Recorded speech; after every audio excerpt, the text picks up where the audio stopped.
पड़ोस में ससुराल। आज मेरे मायके से बड़ी मजेदार खुशबू आ रही है।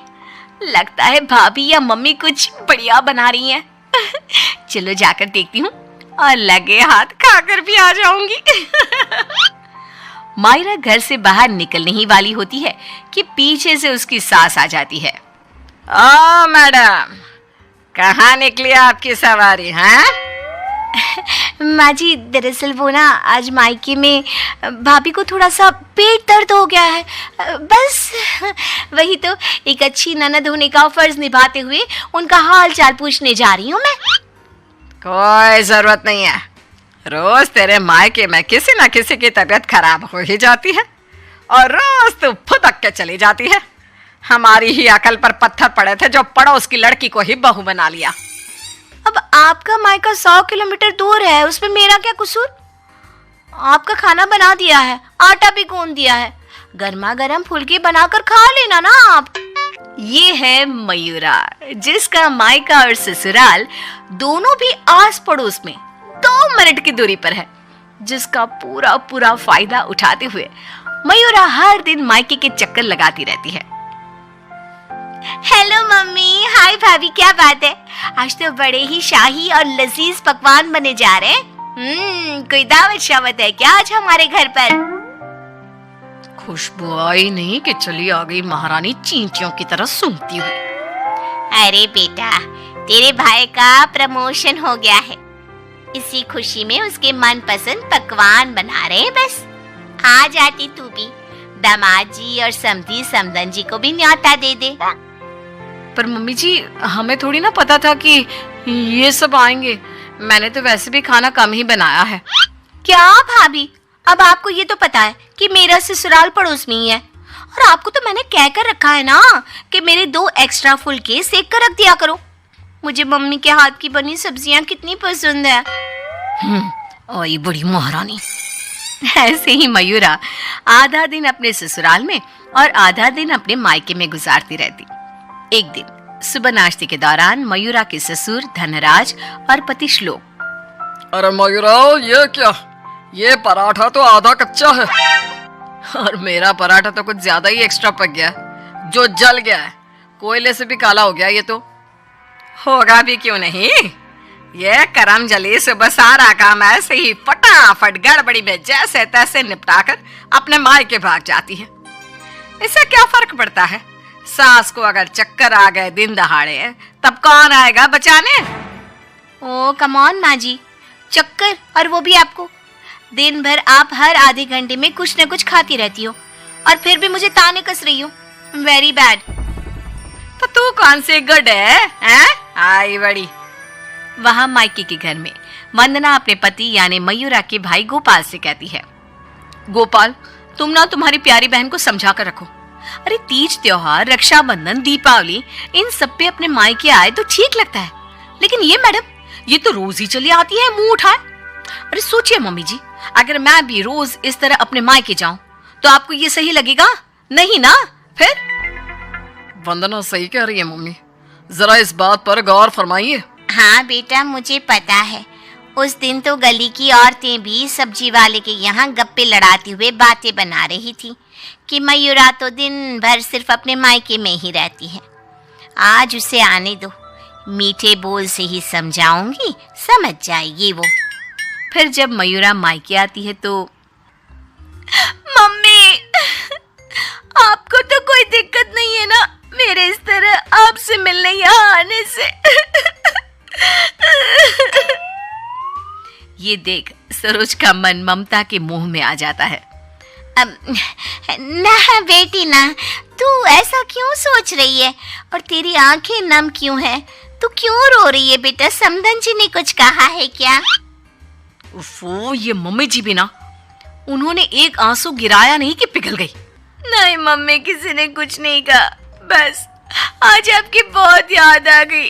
रोज आपसे मिलती ही हूँ, लेकिन आज पता नहीं क्या हुआ। और इसी के साथ सरोज अपनी बेटी को कुछ नहीं बोल पाती और अब मयूरा का मायके में आना जाना इतना बढ़ जाता है कि वो मायके के फैसलों में भी दखल अंदाजी देने लगती है। तभी वहां पर बरखा आती है। अगर इतना ही परेशान हो तो उसे घर के अंदर आने ही क्यों देते हो? वो एक पांव अपने मायके की नाव में रखती है और एक पांव अपने ससुराल की नाव में। अगर एक नाव हटा दे तो ना चाहते हुए भी उसे दोनों पैर एक ही नाव में रखने होंगे ना। हाँ काकी, एकदम बराबर बात कर रही हैं आप। लेकिन समधन जी, आप अपनी बेटी के मुंह पे दरवाजा लगा पाती क्या? देखिए, मुझे वो सब नहीं पता। अब उसका पूरा संसार उसके ससुराल में बस चुका है। उसे वहां ध्यान देना चाहिए, ना कि इधर मायके में। और इसलिए आप ही हो, उसे यहाँ आने पर आप ही को रोक टोक लगानी होगी। बस यही कहने आई थी। नमस्ते। अगले दिन ससुराल में बरखा की तबीयत खराब हो जाती है और मयूरा उसे बिस्तर पर ऐसे ही छोड़कर मायके भागती है। चली गई मायके, अपनी बीमार सास को बिस्तर पर छोड़कर, निकम्मी कहीं की। रात में जब धनराज और श्लोक दफ्तर से घर लौटते हैं तब वो देखते हैं कि मयूरा घर पर नहीं है और बरखा अपने कमरे में बुखार से तप रही है। और तो और घर में कुछ खाना तक नहीं बनाया है। आज तो हद ही कर दी मयूरा बहू ने। अरे काम काज का नहीं, लेकिन कम से कम अपनी सास की तबीयत का तो लिहाज रख लिया होता। कोई फिक्र, कोई चिंता नहीं। आप ही ने तो चुनी थी ना ये बहू। कुछ देर बाद मयूरा अपने ससुराल वापस आती है। मयूरा, घड़ी देखी तुमने? हाँ, घड़ी में 2 सुइयां एक साथ कितनी प्यारी लगती है ना। बिल्कुल आपकी और मेरी जोड़ी की तरह। मैं मजाक के मूड में बिल्कुल नहीं हूं मयूरा। तुम्हारा ये मायके से ससुराल, ससुराल से मायके घूमने का तमाशा बहुत हो गया। ये सब कब खत्म होगा? तुम्हें अंदाजा भी है, माँ अंदर 103 बुखार से तप रही है और तुम सुबह से अपने मायके में हो। बहू, अच्छा होगा कि तुम मायके जाना कम कर दो, वरना कहीं ऐसा ना हो कि एक दिन दोनों तरफ की रिश्तों की डोर टूट जाए और तुम बीच में ही लटकी रह जाओ। जी पापा जी, आप टेंशन मत लो। मैं मायके जाना तो नहीं छोड़ सकती, लेकिन मैं अपना बहु धर्म अब अच्छे से निभाऊंगी। मैं रोज माँ जी का एकदम हल्की नाजुक पत्ते की तरह ख्याल रखूंगी और आप लोगों को शिकायत का मौका भी नहीं दूंगी। पर मयूरा तो आखिर मयूरा है, इतनी जल्दी कैसे उसे किसी की बात समझ में आ जाती? ये तो उसके डिक्शनरी में था ही नहीं। पहले वो बिना कोई काम किए मायके चली जाती थी और अब कभी कुकर को गैस पर रखकर तो कभी कपड़ों को आधे में धोता छोड़कर मायके चली जाती। उसकी इन हरकतों से ससुराल और मायके वालों को तो पहले से ही परेशानी थी। अब तो आस-पास की औरतों के लिए भी मयूरा अच्छी खासी शाम की चाय की गॉसिप बन गई थी। अरे वो सरोज बहन की बिटिया मयूरा, कभी इस डाली तो कभी उस डाली फुदकती रहती है। मुझे तो दिन भर अपनी खिड़की से उसका ये सर्कस देखने में बहुत मजा आता है। अरे मैंने तो सुना है उसकी भाभी वंदना अपनी ननद को एक आंख पसंद नहीं करती। दरअसल मेरी बहू काजल और वंदना ना सहेलियां हैं, इसीलिए पता चला। पर मानना पड़ेगा सरोज को, बहुत अच्छे गुण दिए हैं उसने अपनी बेटी को। तभी वहां से गुजर रही सरोज सभी औरतों की बातों को कान लगाकर सुन लेती है और रुककर उन्हें चिल्लाते हुए कहती है, क्यों रे कलम हुईओ, तुम लोगों को क्या अपनी घर गृहस्थी नहीं है जो रोज शाम को हमारी गृहस्थी की चर्चा लेकर बैठ जाती हो? हैं? बेवकूफ औरतें, पहले खुद के घर में ठीक से देख लो, फिर दूसरे के घरों में झांको। क्यों सल्ला बहन, आपका बेटा तो रोज रात को नशे में धुत लुढ़कता हुआ घर वापस आता है ना, हमने कभी कुछ बोला? और जानकी बहन, आपकी बेटी का इस महीने का 5वां बॉयफ्रेंड उसे रोज गली के कोने पर छोड़ने आता है, लेकिन हमने तो कोई बात नहीं बनाई।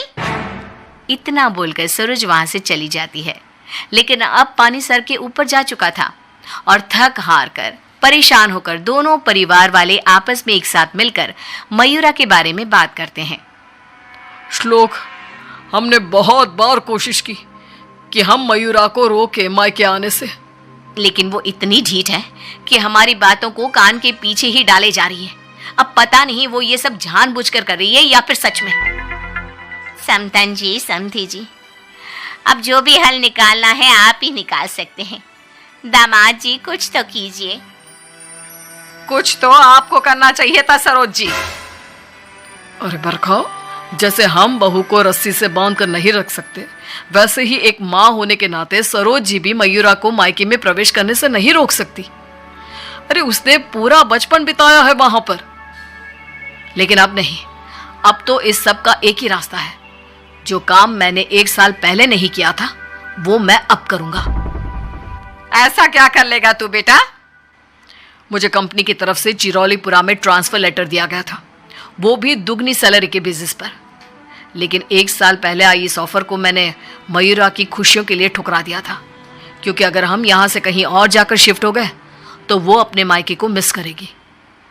तभी शादी भी नहीं थी, और अब ऐसा कुछ भी नहीं है। तो तुम ये कहना चाह रहे हो कि तुम सब यानी मयूरा के ससुराल वाले अब उसके मायके से दूर चले जाएंगे? जी हाँ, मैं इस ऑफर को अभी भी एक्सेप्ट कर सकता हूँ और फिर हम सब यहाँ से चले जाएंगे।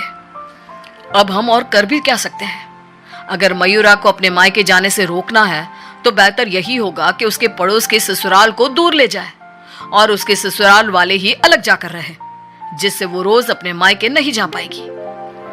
सभी श्लोक के इस फैसले पर सहमति जताते हैं और फिर मयूरा अपने पति की ट्रांसफर की वजह से शिफ्ट होने की बात को साधारण समझकर अपने मायके से दूर चली जाती है। जो भी कहो, सही मायनों में बहू विदा करके तो मैं अब लाई हूँ।